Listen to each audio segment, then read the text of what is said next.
మన ప్రభువును ప్రియ రక్షకుడైన యేసుక్రీస్తు ప్రభుల వారి అతి శ్రేష్టమైన నామంలో ఈ గురువారం ఈ విధంగా ఈ ప్రార్థనలో పాలుపంపులు పొందిన దేవుని బిడ్డలని మీ అందరికీ హృదయపూర్వకమైన వందనాలండి.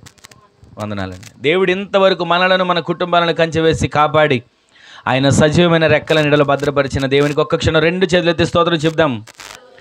హల్లెలూయా, హల్లెలూయా. కొద్దిసేపు మనం దేవుని మాటలు ధ్యానం చేద్దాం. దేవుని మాట జీవం కలిగిన మాట. మనుషుడు రొట్టె వలన గాక దేవుని నోట నుండి వచ్చే మాట వలన జీవిస్తాడు. ఈ రోజున ఒక క్లుప్తమైనటువంటి చిన్న మాట మీకు జ్ఞాపకం చేసి నేను ముగిస్తాను. ఒకసారి చూడండి, మనకు తెలిసిన మాటే. కీర్తనల గ్రంథం 91వ కీర్తన 3వ చరణంలో రాయబడిన మాట ఒకసారి చూడండి. వేటకాని ఉరిలో నుండి ఆయన నిన్ను విడిపిస్తాడు. గట్టిగా ఆమెన్ చెప్పండి అందరూ. ఆమెన్ చెప్పండి మరొకసారి. వేటకాని ఉరిలో నుండి ఆయన నిన్ను విడిపిస్తాడు. ఒకరికొకరు ఆ మాట చెప్పుకోండి ఒకసారి. ఆయన నిన్ను విడిపిస్తాడు అనండి చాలు. ఆయన నిన్ను విడిపిస్తాడు. ఆయన నిన్ను విడిపిస్తాడు. ఆయన మనలందరినీ విడిపించునుగాక. వేటగాని ఉరిలో నుండి ఆయన నిన్ను విడిపిస్తాడు. ఎంత చక్కగా రాసిందంటే మాట. ఎన్నోసార్లు మనం విన్న మాటలే, చదివిన మాటలే, ధ్యానించిన మాటలే. కానీ ఈ రాత్రి క్లుప్తంగా వేటగాని ఉరిలో నుంచి ఆయన నిన్ను విడిపిస్తాడు అంటున్నాడు కదా. ఏ రకమైన వేటగాని ఉరిలో మనం ఉంటున్నాం? ఏ రకమైన వేటగాని ఉరి మనకి ఒడ్డు ఉంది? ఎంతసేపు తప్పించుకుందాం అనుకుంటున్నాం, వేటగాని ఉరి మన దగ్గరికి వస్తుంది. ప్రార్థన చేసుకుందాం అనుకుంటున్నాం, వేటగాని ఊరు వస్తుంది. ఈరోజు ఉపవాసం ఉందాం అనుకుంటున్నాం, వేటగాని ఊరు వస్తుంది. ఏమిటో చెప్పనా? ఉపవాసం ఉందాం, ఈరోజు ఖచ్చితంగా ఉపవాసం ఉండి కొన్ని గంటలు ప్రార్థన చేసుకుందాం అనుకుంటామా? ఇన్ని రోజులు ఉపవాసం ఉండాలి, దేవుని సన్నిధిలో కనిపెట్టి ప్రార్థన చేసుకోవాలనుకుంటామా? వాస్తవమే. దేవుని సన్నిధిలో ప్రార్థించుకోవాలనే ఆశ మనందరికీ ఉంటుంది. ప్రతి ఒక్కరికి నేను దేవుని సన్నిధిలో ప్రార్థన చేసుకోవాలి, ఉపవాసం ఉండాలి, రోధించాలి, కన్నీరు గాంచాలి, నా కుటుంబం కోసం, నా బిడ్డల కోసం అనుకుంటాం. కానీ అప్పుడే వస్తుంది వేటగాని ఊరి. ఇంట్లో అన్నం వండుకొని కూర వండుకున్నా సరే తిననప్పుడు ఆకలి వేయదు, తినలేం.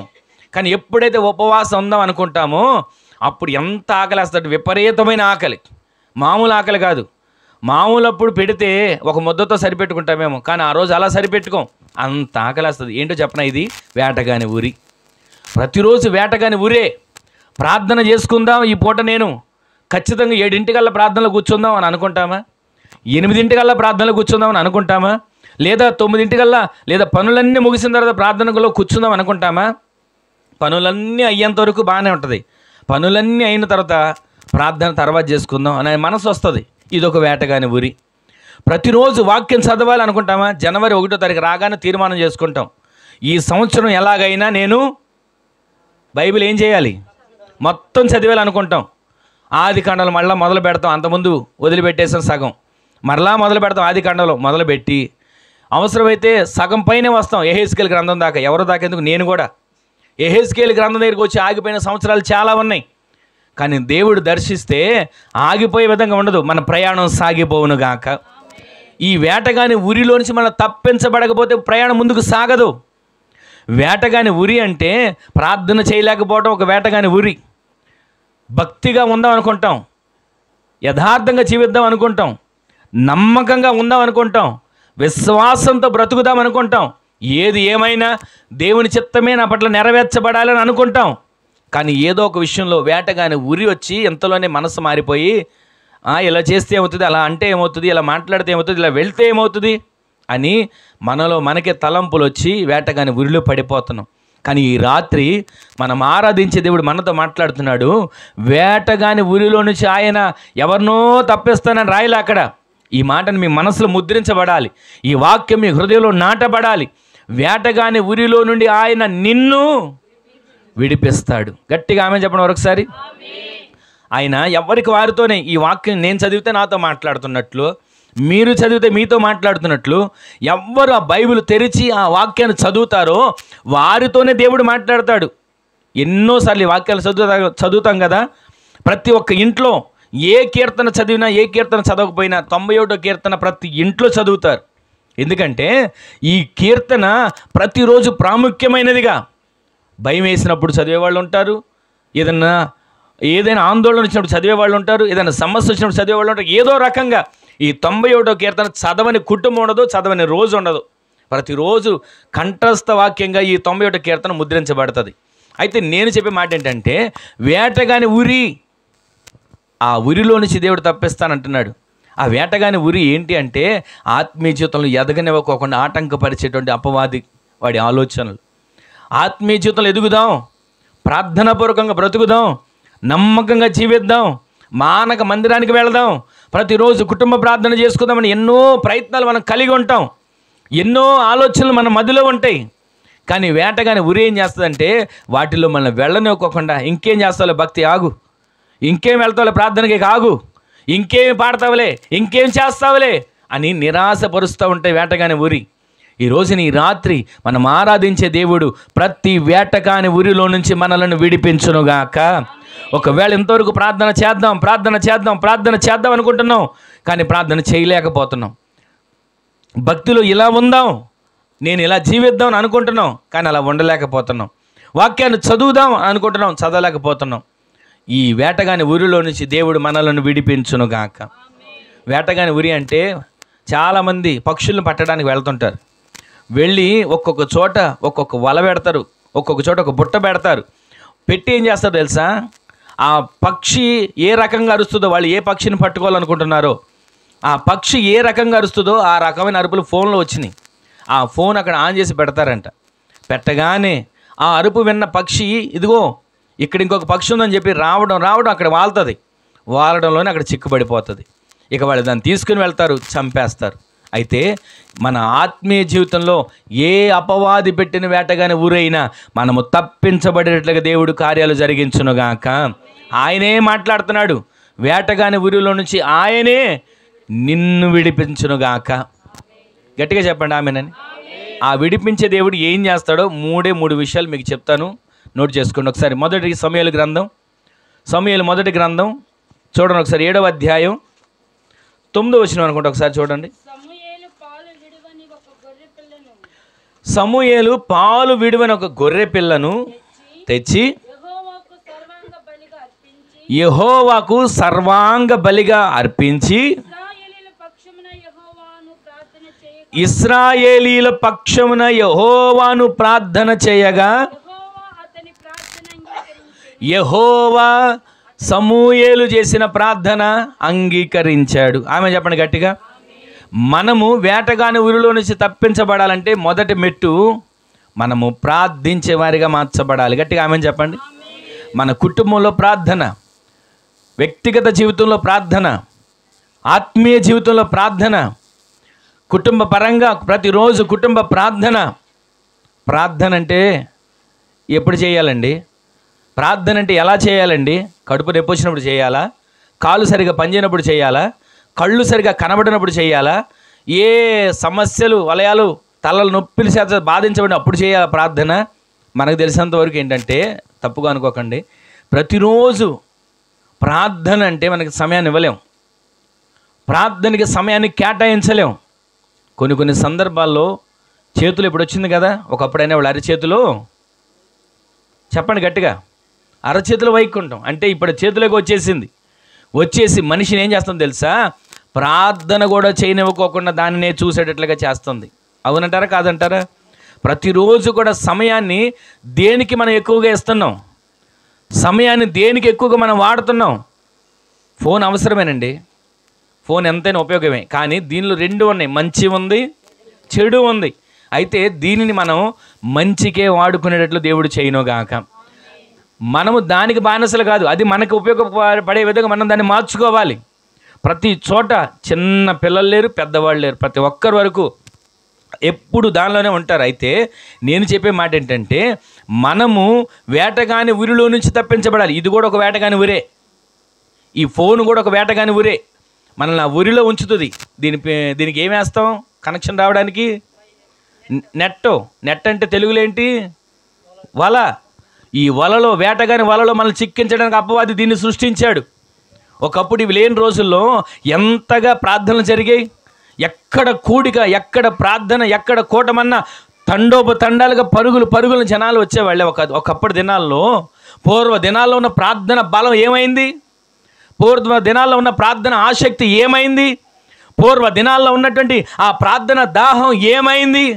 ఒకప్పుడు ఏమి పెట్టక్కర్లేదండి, భోజనాలు ఉండే కాదు, కనీసం పలహారాలు కూడా ఉండే కాదు. ప్రార్థనని మోగితే చాలు. అప్పుడులో ఈ బాక్సులు కూడా కాదు, ఒక బాక ఒకటి పెట్టుకొని ఆ బాకాన్ని మోగిస్తూ ఉంటుంటే విపరీతంగా ప్రవాహం వల్ల ప్రజలు వచ్చి వాక్యాన్ని వినేవాళ్ళే. ఈ రోజున దాహం ఏమైపోయిందంటే వలలో చిక్కుపడిపోయింది. వేటగాని వలలో ప్రార్థన చిక్కుపడిపోతుంది. వేటగాని ఉరిలో ఆత్మీయ జీవితం చిక్కుపడిపోతుంది. వేటగాని ఉరిలో ప్రార్థన దాహం లేని వారిగా చిక్కుపడిపోతున్నాం. ఈ రోజున దేవుడు మాట్లాడుతున్నాడు, వేటగాని ఉరిలో నుంచి ఆయన నిన్ను విడిపిస్తాడు. విడిపించాలంటే మనం 3 విషయాల్లో జాగ్రత్తగా ఉండాలి. ప్రతిరోజు మనం ప్రార్థించే వారిగా మార్చబడదుముగాక. అంటే మొదటిది దేవుడిని సేవించాలి, దేవుని సందులో ప్రార్థించాలి.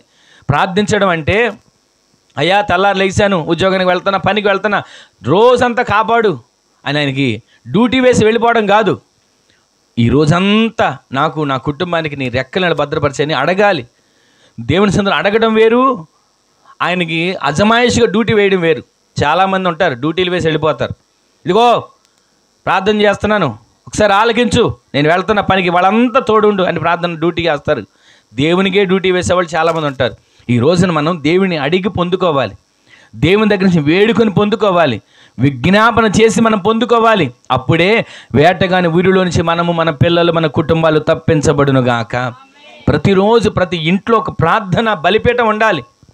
ప్రార్థన బలిపీఠం ఏ ఇంట్లో మండుతుందో, ప్రార్థన మంట ఏ ఇంట్లో ఉంటుందో, ప్రార్థన కలిగినటువంటి కుటుంబాలు ఏ కుటుంబాలుగా మార్చబడతారో ఆ కుటుంబాల్లో ఎక్కడ కూడా వేటగాడు వలేద్దాం అని వస్తాడు, ఉరి ఒడ్డుదాం అని వస్తాడు, ఏ రకంగా చిక్కుల్లో పెడదాం అని వస్తాడు, ఏ రకంగా సమస్యలు సృష్టిద్దాం అని వస్తాడు. వాడి ప్రయత్నాలు ఏంటంటే ప్రతిరోజు అదే. ఏ ఇంట్లో ఏ గొడవ పెడదాం, ఏ ఇంట్లో ఏ నష్టం కలుగు చేద్దాం, ఏ ఇంట్లో ఏ ఇబ్బందిని తీసుకొద్దాం, ఏ ఇంట్లో ఏ బలహీనతలు రేపుదాం, ఏ ఇంట్లో మాట కలవకుండా చేద్దాం. వాడి ప్రయత్నాలన్నీ అవే. వండుకుంటామా, వండుకునేంతవరకు బాగానే ఉంటుంది, పెట్టుకుని తినే దగ్గర వస్తుంది కారం ఎక్కువైందనో, ఉప్పు తక్కువైందనో, లేకపోతే ఏదో ఒకటి రావడం విసిరి కొడతారు. ఇక వండుకున్నంత తీసుకుని డ్రైనేజీలో పారబోస్తారు. ఈ రోజున వాడు ఏం చేస్తున్నాడంటే వేటగాని ఉరిని చిన్న మాట ద్వారా, హెబ్రీ పత్రిక ఒకసారి చూడండి, 12వ అధ్యాయంలోకి వచ్చిరండి ఒకసారి, మొదటి వచనం నుంచి. ఇంత గొప్ప సాక్షి సమూహము మేఘము వలె మనలను ఆవరించి ఉన్నందున మనము కూడా ప్రతి భారమును సులువుగా విన్నారు కదా ఈ మాట, సులువుగా చిక్కులు పెట్టు పాపమును విడిచిపెట్టి విశ్వాసమునకు కర్తయు దానిని కొనసాగించే యేసు వైపు మనము చేతులెత్తి ప్రార్థించే వారిగా మార్చబడుదుముగాక. పైన వచ్చిన రాయబడింది కదా, ఎంత గొప్ప సాక్షి సమూహం, ఎంత గొప్ప సాక్షి సమూహం. ఈ సాక్షి సమూహం ఎవరు? ప్రార్థన చేసే గుంపు. ఈ సాక్షి సమూహం ఎవరు? దేవునితో ప్రతి నిత్యము అయ్యా అయ్యా అయ్యా అని అడిగే గుంపు. ఈ సాక్షి సమూహం ఎవరు? ప్రార్థన ధూపం వేసే గుంపు. ఆ వేసిన ధూపం ప్రార్థన ధూపం ఒక పొగవలే, మేఘము వలె ఆవరిస్తే మనం ఏం చేస్తామో తెలుసా? ఈ మేఘం నాకు వద్దయ్యా, ఈ మేఘం నాకు అవసరం లేదు అని సులభంగా చిక్కులు పెట్టే ప్రతి భారము, ఆ సులభంగా చిక్కులు పెట్టే ప్రతి పాపమును మనం లక్ష్య పెడుతున్నాం. సులభంగా వస్తుందండి. చిన్న సమస్య, చిన్న మాట, అసలు గొడవకి ఏ రకమైనటువంటి అసలు కారణమే ఉండదు. తర్వాత గొడవ అంతా అయిపోయిన తర్వాత అమ్మ ఎక్కడొచ్చింది మీ గొడవ అని అంటే ఏమోనండి ఎక్కడొచ్చిందో, ఎక్కడ మొదలైందో. సులభంగా చిక్కులు పెట్టేటువంటి ఆ పాపం అంటే ప్రార్థన చేయనివ్వకోకుండా మేఘం వలె ధూపం మనల్ని ఆవరిస్తున్నప్పటికీ కూడా ప్రార్థన చేయనివ్వకుండా ఆటంకపరిచేటువంటి క్రియలు. ఈ రోజున మనము ప్రార్థన చేసి ప్రతి ఆ అపవాది వేసిన వల నుంచి తప్పించబడేట్లుగా మన కుటుంబాలను కట్టుకుందుముగాక.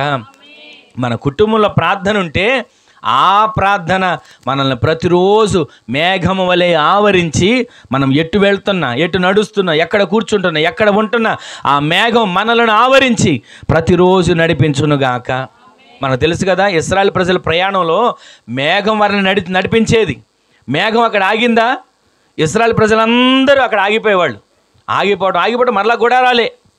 ఆగిపోవడం మధ్యలో ప్రత్యక్షపు గుడారాన్ని వేసి ఆ ప్రత్యక్షపు గుడారానికి పాళెము చుట్టూ ఇశ్రాయేలు ప్రజలు గుడారాలు వేసుకునేవాళ్ళు. ఎందుకంటే వాళ్ళు ప్రయాణం మేఘాన్ని అంటుకుని ఉండేది. మేఘం నడిస్తే నడవడం, మేఘం ఆగితే ఆగటం, మేఘం వెళితే వెళ్ళడం, మేఘం నిలిస్తే నిలవడం. వాళ్ళ ప్రయాణం అంతా అదే. ఈ రోజున మనము మేఘము వలె మనం వేసే ధూపం మన ఇంటిని కప్పునుగాక. ఏ ఇంట్లో ప్రార్థన ధూపం ఉంటుందో ఆ ఇల్లు మేఘముతో నింపబడితే, మూలవాక్యాలు మనం చదివినట్లుగా, వేటగాని ఊరిలో నుండి ఆయన నిన్ను విడిపిస్తాడు, నీ కుటుంబాన్ని విడిపిస్తాడు. నీ కుటుంబాన్ని ప్రతి దినము కూడా ఆయన మేఘపు కంచెలో, మేఘపు భద్రతలో ఆయన నిలబెట్టునుగాక.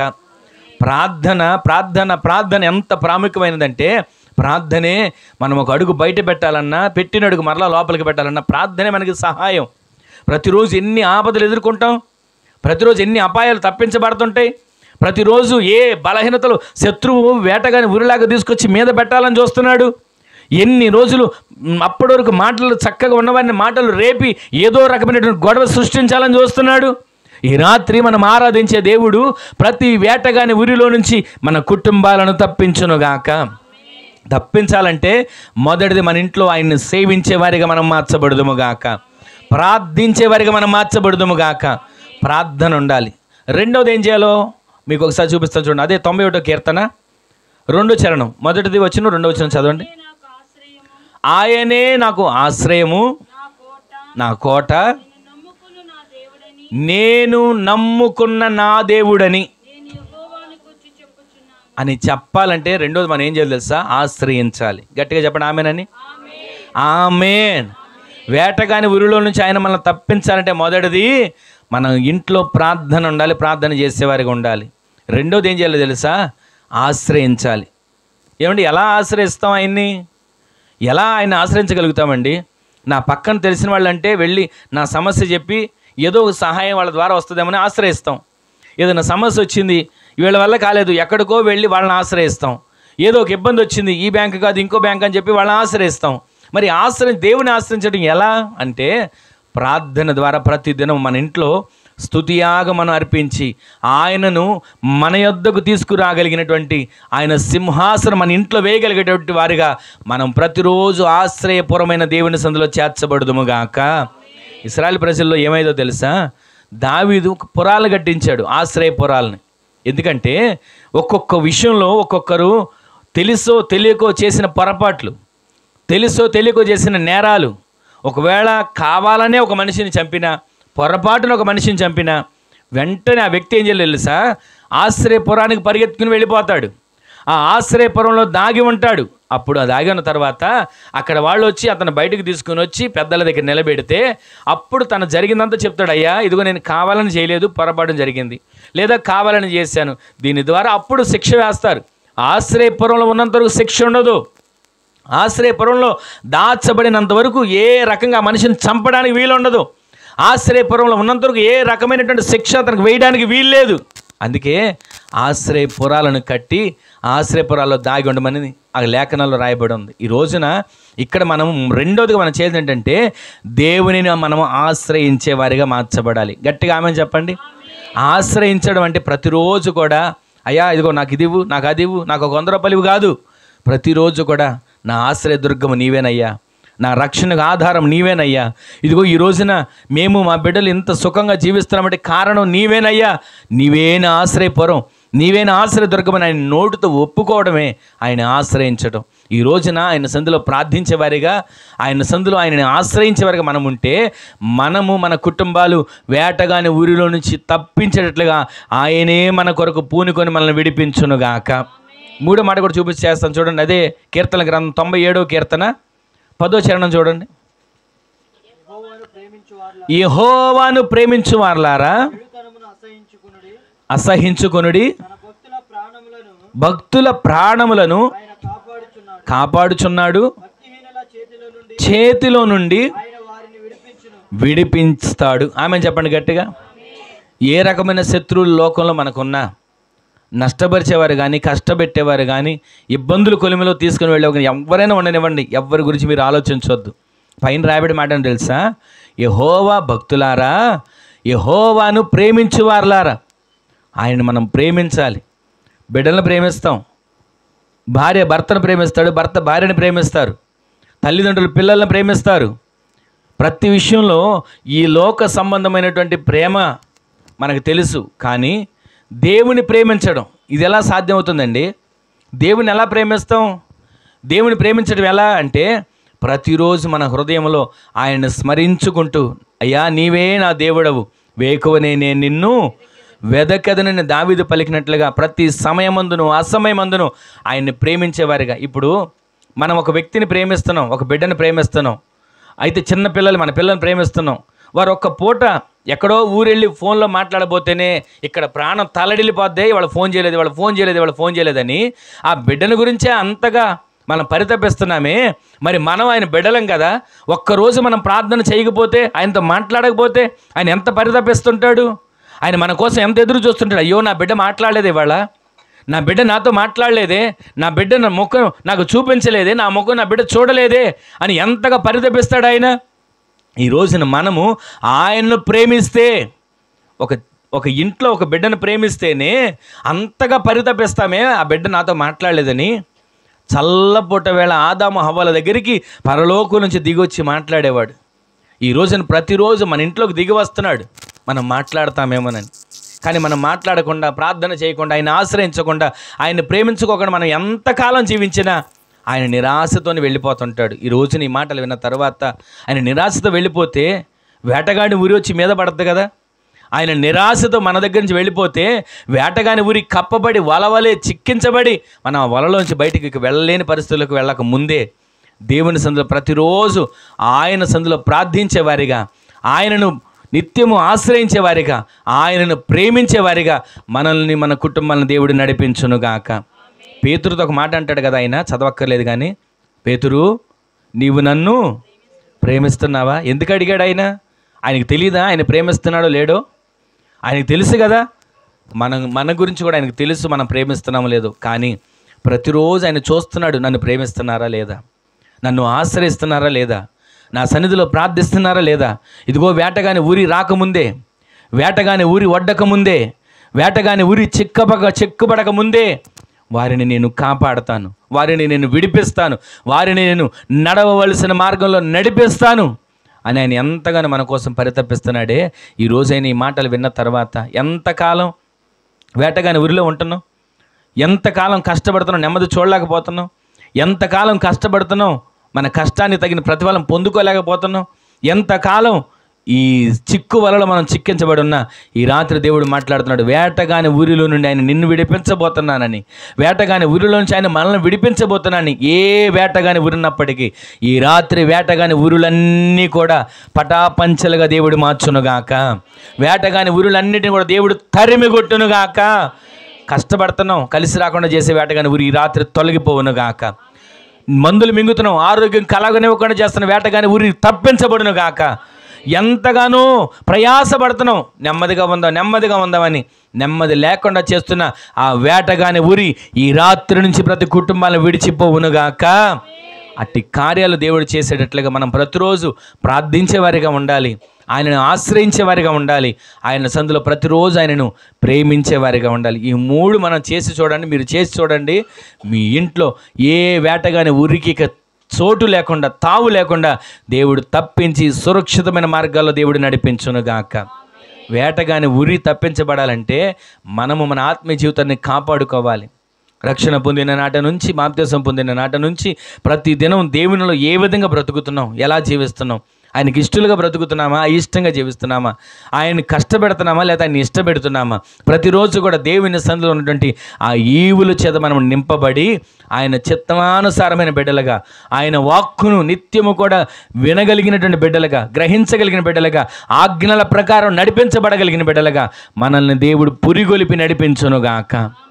వేటగాని ఊరిలో నుండి ఆయన నిన్ను విడిపిస్తాడు అని నేను మాట్లాడుతున్న ప్రతి మాట ద్వారా మన జీవితాల్లో ప్రతి వేటగాని ఉరిని దేవుడే తప్పించి తొలగించునుగాక. ఆమేన్. 3 విషయాలు వేటగాని గురించి తప్పించబడాలంటే ఏం చేయాలి? మొట్టమొదటిదిగా ఆయన సన్నిధిలో ప్రతిరోజు ప్రార్థిస్తూ ఆయన ముఖ దర్శనం చేయాలి, ప్రతిరోజు ప్రార్థిస్తూ ఆయన వైపు చూడాలి. రెండవది ఆయన్ని ఆశ్రయించాలి. ఆశ్రయించడం, ప్రతిరోజు మనుషుల్ని ఆశ్రయిస్తున్నాం, నష్టపోతున్నాం. మనుషుల్ని ఆశ్రయిస్తున్నాం, కష్టాల పాలవుతున్నాం. మనుషుల్ని ఆశ్రయిస్తున్నాం, అన్నీ పోగొట్టుకుంటున్నాం. కానీ ఆశ్రయించవలసిన దేవునిని మనం ఆశ్రయించకపోవడం వలన వేటగాని ఉరి వస్తుందని దేవుని లేఖనాలు సెలవిస్తున్నాయి. ఈ రోజు నుంచి ఆయనను మనం ఆశ్రయించుదుముగాక. మూడోది, ఆయనను ప్రేమించాలి. ఈ లోకంలో ఉన్నటువంటి ప్రేమలు కాదు, ఈ లోకంలో కనబడుతున్నటువంటి తల్లిదండ్రుల ప్రేమలు, భార్యాభర్తల ప్రేమ ఇవన్నీ మామూలే. కానీ దేవుని మనం ప్రేమిస్తే ఆయన ప్రేమామయుడు, ఆయన పేరే ప్రేమామయుడు. ఆయన ప్రతిరోజు కూడా మనలను హక్కున చేర్చుకొని ఆయన కౌగిలిలో దాచుకొని నిత్యత్వంలో మనల్ని చేయబట్టుకుని నడిపించేంత వరకు కూడా ఆ ప్రేమ కలిగిన దేవుడు మనల్ని నడిపించేటట్లు దేవుడు సహాయం చేయనుగాక. ఏ వేటగాని ఉరి ఏ కుటుంబం మీదకి కానీ, ఏ బిడ్డల మీదకి కానీ, ఏ ఆత్మీయ జీవితం మీదకి కానీ పడకుండా వేటగాని ఉరిలో నుంచి దేవుడే తప్పించి సురక్షితమైన మార్గాల్లో నడిపించేటట్లుగా ఆయన విడిపించి నడిపించునుగాక. అందరూ కూడా లేచి నిలబడండి, చిన్న ప్రార్థన చేసుకుందాం. అందరూ కూడా లేచి నిలబడండి, ఎవరికి వారు లేచి నిలబడండి. ఒక చిన్న ప్రార్థన, లేచి నిలబడిన వారు ఒక చిన్న ప్రార్థన చేసుకోండి. అయ్యా, వేటగాని ఉరిలో నుంచి నేను తప్పించబడాలి, వేటగాని ఉరిలో నుంచి నేను తప్పించబడాలి, విడిపించబడాలి. అయ్యా, నా పట్ల కార్యాన్ని చేయవా. ఇంతకాలం సమస్యలని వేటగాని ఉరి, ఇంతకాలం ఇబ్బందులని వేటగాని ఉరి, ఇంతవరకు నష్టాలు అనే వేటగాని ఉరి నన్ను ఇబ్బందులు పెడుతూ సుఖంగా జీవించకుండా చేస్తున్నాయి. అయ్యా, ఈ వేటగాని ఉరిలో నుంచి నన్ను తప్పించవా, వేటగాని ఉరిలో నుంచి నన్ను విడిపించవా. ఇది నన్ను మీరు మాట్లాడుతూ వచ్చారు కదయ్యా, వేటగాని ఉరిలో నుంచి విడిపిస్తానని, వేటగాని ఉరిలో నుంచి విడిపిస్తానని నాతో మాట్లాడుతూ వచ్చారు కదయ్యా, నన్ను విడిపించవా. నా పట్ల కార్యాన్ని చేయి ప్రభువా. సమస్యలు వేటగాని ఉరిలాగా నన్ను బాధేస్తున్నాయి అయ్యా, బలహీనతలు వేటగాని ఉరిలాగా నన్ను బలహీనపరుస్తున్నాయి అయ్యా. ప్రార్థన చేయనివ్వకుండా, వాక్యాన్ని ధ్యానించకుండా, ఆత్మ సంబంధంగా మాట్లాడకుండా ఎన్నో వేటగాని ఉరులు నన్ను బలహీనపరుస్తున్నాయి ప్రభువా. వేటగాని ఉరిలో నుంచి నన్ను తప్పించవా, వేటగాని ఉరిలో నుంచి నన్ను విడిపించవా, నా కుటుంబాన్ని విడిపించయ్యా అంటే ఒక్క క్షణం ఒక చిన్న ప్రార్థన చేసుకుని ఎవరికి వారు నీ సన్నిధిలో నిన్ను ప్రార్థిస్తానయ్యా.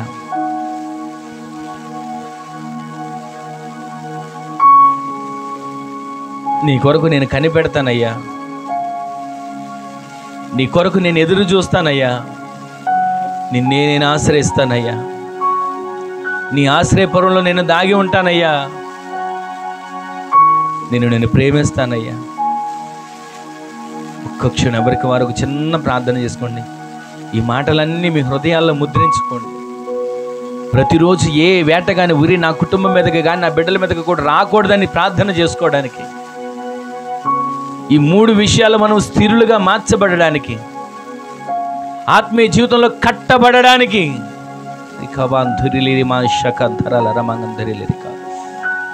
పరిశుద్ధాత్మదేవుడా మీరు దర్శించండి నాయన. ప్రతి వేటగాడు వేసిన ఉరులలో నుంచి తప్పించండి, ప్రతి వేటగాడు వేసినటువంటి ఆ ఉరులలో నుంచి, ఉచ్చులో నుంచి బిడ్డలను విడిపించండి. మీ ఆత్మ చేతి బిడ్డల పట్ల కార్యాలు జరిగించండి నాయన. ప్రతి క్షణం మీకు బలిపీఠాలు కట్టేవారికి బిడ్డలు మార్చబడాలయ్యా, ప్రార్థన ధూపం వేసేవారికి బిడ్డలు మార్చబడాలయ్యా. మేఘము వలె చేసిన ప్రార్థన ఆవరించాలయ్యా. కార్యాలు చేయవా, కార్యాలు చేయవా అయ్యా, కార్యాన్ని చేయండి తండ్రి. నిన్నే ఆశ్రయించేవారిగా మార్చండి నాయన, నిన్ను ప్రేమించేవారిగా బిడ్డలు మార్చండి అయ్యా.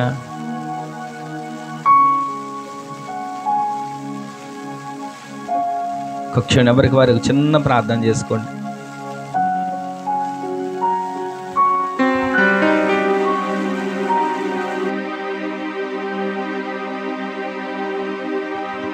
లోక మర్యాదలు మమకారాలు గతించిపోవునే,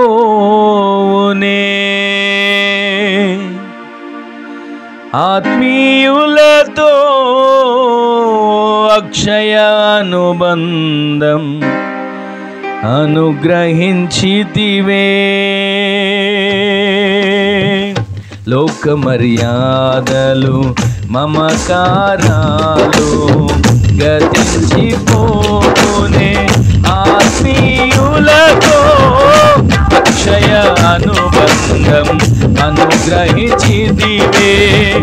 అందుకే స్తుతి ఘన మహిమల స్తోత్రాంజలి. అందుకే స్తుతి ఘన మహిమల స్తోత్రాంజలి. ఆశ్రయ దుర్గమా నా యేసయ్యా నవజీవన మార్గమునా నన్ను నడిపించుమా. ఆశ్రయ దుర్గమా నా యేసయ్యా నవజీవన మార్గమునా నన్ను నడిపించుమా.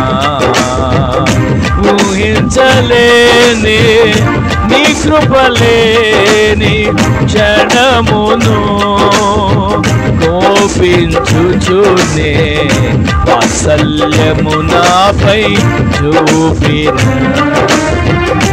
ఊహించలేని నీ కృపలేని క్షణమును కోపించుచునే వాత్సల్యము నాపై చూపినవే.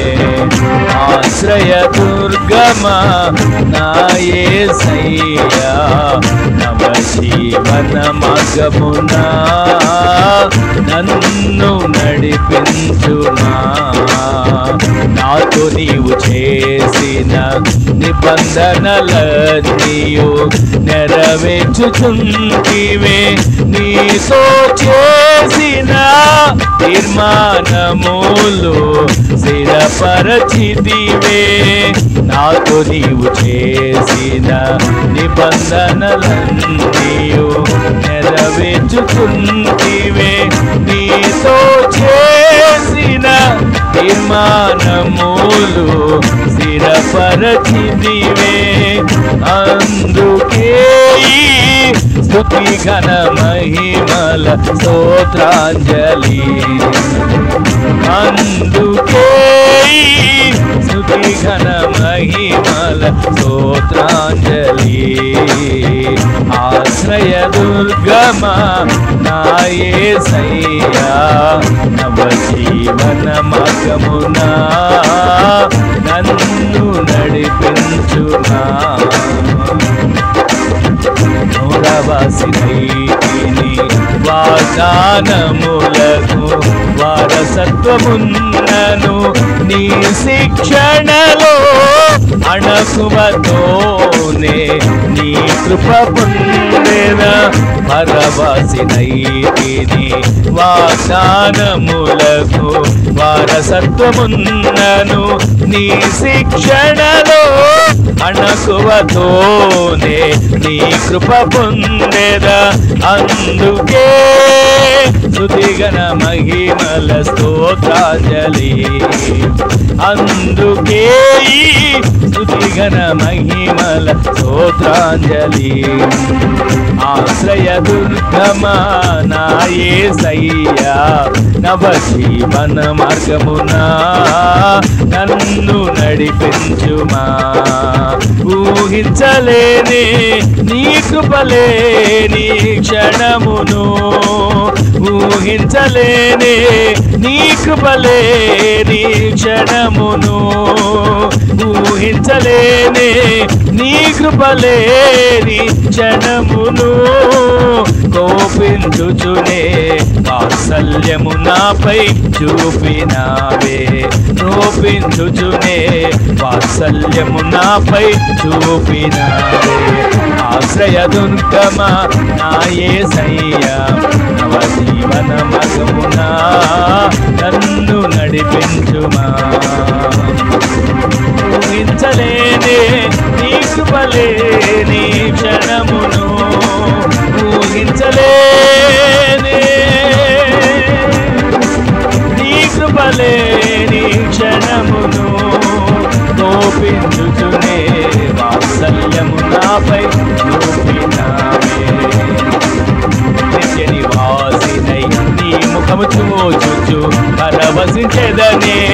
ఈ నిరీక్షణయే ఉత్తేజము నాలో కలిగించుతున్నది. నిత్య నివాసినై నీ ముఖము చూచుచు పరవశించెదనే. ఈ నిరీక్షణయే ఉత్తేజము నాలో కలిగించుచున్నది. స్తుతిగణ మహిమలు నీకే చెల్లును నా యేసయ్యా. హల్లెలూయా హల్లెలూయా హల్లెలూయా. స్తుతిగణ మహిమలు నీకే చెల్లును నా యేసయ్యా. హల్లెలూయా హల్లెలూయా హల్లెలూయా. స్తుతిగణ మహిమలు నీకే చెల్లును నా యేసయ్యా. హల్లెలూయా హల్లెలూయా హల్లెలూయా. స్తుతిగణ మహిమలు నీకే చెల్లును నా యేసయ్యా. హల్లెలూయా హల్లెలూయా హల్లెలూయా. స్తుతిగణ మహిమలు నీకే చెల్లును నా యేసయ్యా. హల్లెలూయా హల్లెలూయా హల్లెలూయా. హల్లెలూయా హల్లెలూయా హల్లెలూయా. ఆశ్రయ దుర్గమా నా యేసయ్యా. నవ జీవన మార్గమున నన్ను నడిపించుమా. ఊహించలేనే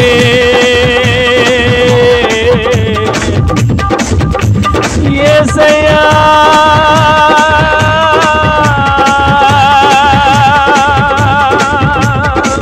ఊహించలేనే నీ కృపలే నీ క్షణమును. ఊహించలేనే నీ కృపలే నీ క్షణమును. కోపించుచునే వాత్సల్యము నాపై చూపినావే. కోపించుచునే వాత్సల్యము నాపై చూపినావే. ఆశ్రయ దుర్గమా నా యేసయ్యా. నవ జీవన మార్గమున నన్ను నడిపించుమా. నవ జీవన మార్గమున నన్ను నడిపించుమా. యేసయ్యా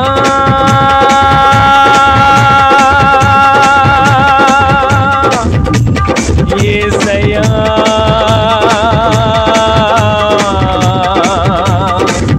యేసయ్యా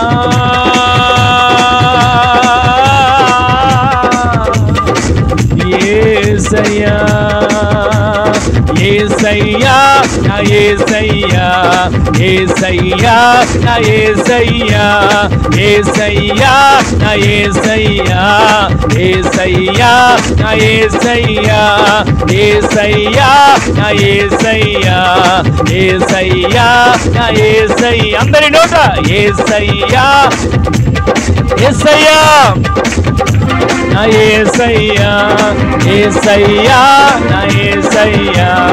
యేసయ్యా నా యేసయ్యా. యేసయ్యా నా యేసయ్యా. యేసయ్యా నా యేసయ్యా. యేసయ్యా నా యేసయ్యా. యేసయ్యా నా యేసయ్యా. యేసయ్యా నా యేసయ్యా. యేసయ్యా నా యేసయ్యా. అబ్రహాము దేవుడా, ఇస్సాకు దేవుడా, యాకోబు దేవుడా, నాకు చాలిన దేవుడా. అబ్రహాము దేవుడా, ఇస్సాకు దేవుడా, యాకోబు దేవుడా, నాకు చాలిన దేవుడా. యేసయ్యా నా యేసయ్యా. యేసయ్యా నా యేసయ్యా. యేసయ్యా నా యేసయ్యా. యేసయ్యా నా యేసయ్యా. యేసయ్యా నా యేసయ్యా. యేసయ్యా నా యేసయ్యా. యేసయ్యా నా యేసయ్యా. యేసయ్యా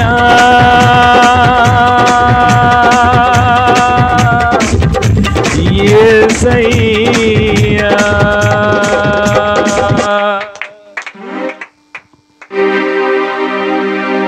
యేసయ్యా యేసయ్యా. యేసయ్యా యేసయ్యా.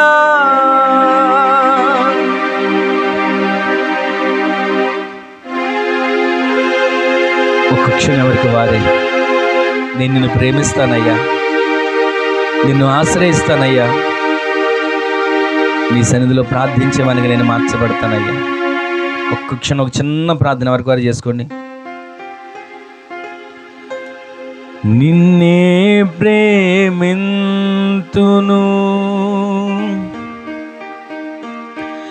నిన్నే ప్రేమింతును,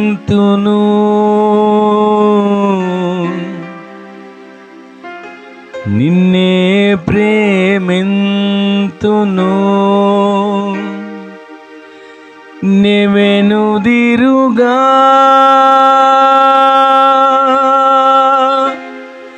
నీ సన్నిధిలో మోకరించి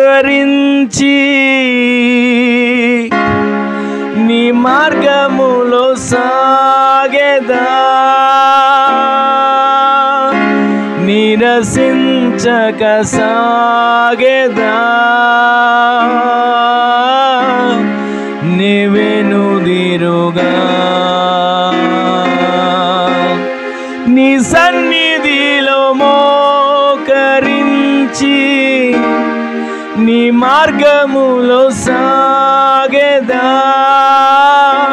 నిరసించక సాగెదా నెవెనుదిరుగా నెవెనుదిరుగా నిన్నే ప్రార్థింతును నిన్నే ప్రార్థింతును యేసు నిన్నే ప్రార్థింతును నెవెనుదిరుగా నీ సన్నిధిలో మోకరించి నీ మార్గములో సాగెదా నిరసించక సాగెదా నెవెనుదిరుగా నెవెనుదిరుగా నెవెనుదిరుగా నిన్నే నేను ప్రేమిస్తానయ్యా నిన్నే నేను ఆశ్రయిస్తానయ్యా నిన్నే నేను ప్రతిదినం బలిపీఠం కట్టి ప్రార్థిస్తానయ్యా వేటగాని ఊరిలో నుంచి నన్ను తప్పించయ్యా వేటగాని ఊరిలో నుంచి నన్ను విడిపించయ్యా నన్ను నా బిడ్డలను నా కుటుంబాన్ని వేటగాని ఊరిలో నుంచి విడిపిస్తారని వాగ్దానం చేసిన వాడా మీ వాగ్దానాన్ని మా పట్ల నెరవేర్చండి అయ్యా అంటూ ఒక చిన్న ప్రార్థన చేసుకుందాం ఒక క్షణం వరకు వారి ప్రార్థన చేసుకోండి మహిమగల తండ్రి మహిమగల మీ నామం పేరు మరొక్కసారి మీ పాదాల చెంతకు చేరుతున్నామయ్యా కనికరించండి కృపతో జ్ఞాపకం చేసుకోండి దినాన్ని ఈ విధంగా మీరు మాట్లాడిన ఈ క్లుప్త సందేశం మా హృదయాలలో మీరు స్థిరపరచండి నాయన వేటగాని ఊరిలో నుంచి ఆయన నిన్ను విడిపిస్తాడని మీరు మాట్లాడుతూ వచ్చి నాయన ఇది ఇంతవరకు ఏ వేటగాని ఊరులు మమ్మల్ని ఆవరించి అడ్డుగా ఉండి ఎదగనివ్వకుండా ముందుకు వెళ్ళనివ్వకుండా ఆటంకపరుస్తున్నాయో ఆర్థిక పరిస్థితుల్లో ముంచుతూ అనారోగ్యాల్లో నడిపిస్తూ సమాధానం లేకుండా చేస్తూ నెమ్మది లేకుండా చేస్తూ ఏ ఇబ్బంది కొలువులో మమ్మల్ని వేటగాని ఊరులు ఎంతవరకు నడిపిస్తున్నాయో యేసు నామములో ఈ వేటగాని ఊరులన్నిటిని మీరు కాల్చివేసినందుకు మీకు వందనాలు చెల్లిస్తున్నామయ్యా బిడ్డలందరినీ మీరు దర్శిస్తున్నందుకు నీకు వందనాలు ప్రతి ఒక్కరూ మీ సందులో ప్రార్థించేవారై ప్రతి ఒక్కరూ మిమ్మల్ని ఆశ్రయించేవారై ప్రతి ఒక్కరు మిమ్మల్ని ప్రేమించేవారిగా బిడ్డలు మీరు మార్చి ప్రతి కుటుంబాల చుట్టూ నీ అగ్ని కంచె నుంచి ప్రతి ఒక్కరిని భద్రపరచమని మీకు దినాన్ని అడుగుపెట్టిన చిన్న పెద్ద ప్రతి ఒక్కరిని పేరు పేరున దీవించి ఆశీర్వదించి మీ రాకడ కొరకు సిద్ధపరచండి ఈ వారమంతా బిడ్డలకు కృపా క్షేమాలు తోడుగా ఉంచి నడిపించండి ప్రతి కుటుంబాల చుట్టూ అగ్ని కంచెలో భద్రపరచబడును గాక ప్రతి కుటుంబాలు సురక్షితంగా నివాసము చేసేటట్లు మీరు అంగీకరిస్తున్నందుకు మీకు వందనాలు చెల్లిస్తూ అటు కార్యాలు మీరు చేసినందుకు కృతజ్ఞతలు తెలియజేస్తూ మహిమ మీకు ఆరోపిస్తూ మరొక వారం నీ కృపా క్షేమాలు తోడుకొచ్చి నడిపించమని ఘనత మహిమ ప్రభావాలు మీకు ఆరోపిస్తూ నజరేయుడైన యేసు క్రీస్తు పరిశుద్ధమైన శక్తి గల నామంలో స్తుతించి ప్రార్థించి అడిగి వేడుకొని పొందుకొని ఉన్నాము తండ్రి ఆమేన్ ఆమేన్ ఆమేన్. మన తండ్రి అయిన దేవుని యొక్క ప్రేమ కుమారుడైన ప్రభువైన యేసు క్రీస్తు వారి యొక్క కృప మహాకనికరం పరిశుద్ధాత్మ దేవునికి అన్యోన్య సహవాసమైన సన్నిధి ఇప్పుడును ఎల్లప్పుడూ నిరంతరం మనకును మనవలె ప్రార్థించే సకల పరిశుద్ధులకు ఈ దినాన ఆయన సన్నిధిలో కూడి ఆయన మాటలు విన్న ప్రతి వానికిని వారి కుటుంబాలకును ఈ శబ్దాంతరం ద్వారా దూరాన సమీపన విన్న ప్రతి ఒక్కరికి ఆయన కృప సదాకాలం సమృద్ధిగా తోడై ఉండును గాక. ఆమేన్. హల్లెలూయా, హల్లెలూయా, హల్లెలూయా. అందరికీ వందనాలండి. ప్రభు మిమ్ములను మీ కుటుంబాలను దీవించునుగాక.